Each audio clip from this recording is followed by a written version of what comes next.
Big boss నేటి నుంచి star మాలో ప్రసారం అవనున్న సంగతి తెలిసిందే. ఈ షోకు జూనియర్ ఎన్టీఆర్ హోస్ట్గా చేస్తున్నాడు. యంగ్ టైగర్ హోస్ట్గా చేసేందుకు ఒప్పుకోవడంతో ఈ షోకి ఒక్కసారిగా తెలుగునాట క్రేజ్ వచ్చేసింది. అలానే ఈ షోలో 12 మంది సెలబ్రిటీలు పాల్గొనబోతున్నారంటూ స్టార్ మా టీవీ ప్రచారం చేయడంతో వారెవరో తెలుసుకునేందుకు వ్యూయర్స్ ఆసక్తి చూపుతున్నారు. కానీ తాజాగా తెరపైకి వచ్చి తెలుగు చిత్ర పరిశ్రమని చిత్రవద చేస్తున్న డ్రగ్స్ స్కామ్ ఇప్పుడు బిగ్ బాస్ షోని కూడా తాకిందని వార్తలు వినిపిస్తున్నాయి. అయితే ఎక్సైజ్ శాఖ నోటీసులు ఇచ్చిన తారలో కొందరు బిగ్ బాస్ షోలో ఉన్నారని విశ్వసనీయ వర్గాల సమాచారం.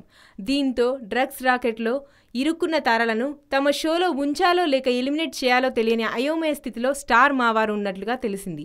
మరోవైపు తారక్ అభిమానుల నుంచి కూడా ఈ షోపై వ్యతిరేకత వ్యక్తం చేస్తున్నారు. అంతేకాదు తన షోలో డ్రగ్స్ బ్యాచ్ ఉన్నట్లు ఎన్టీఆర్ కూడా తెలియదట. ఇక ఇదే షోలో సంపూర్ణేష్ బాబు కూడా పాల్గొనేందుకు అంగీకరించడం సంచలనంగా మారింది. అలానే ఫిల్మ్ క్రిటిక్ కత్తి మహేష్ కూడా బిగ్ బాస్ షోలో పాల్గొంటున్నారని వార్తలు వినిపిస్తున్నాయి. మరి ఇంకా టెలికాస్ట్ కాకుండానే బిగ్ బాస్కి ఇన్ని అడ్డంకులు వస్తే రానున్న రోజుల్లో ఇంకెన్ని వస్తాయో చూడాలి.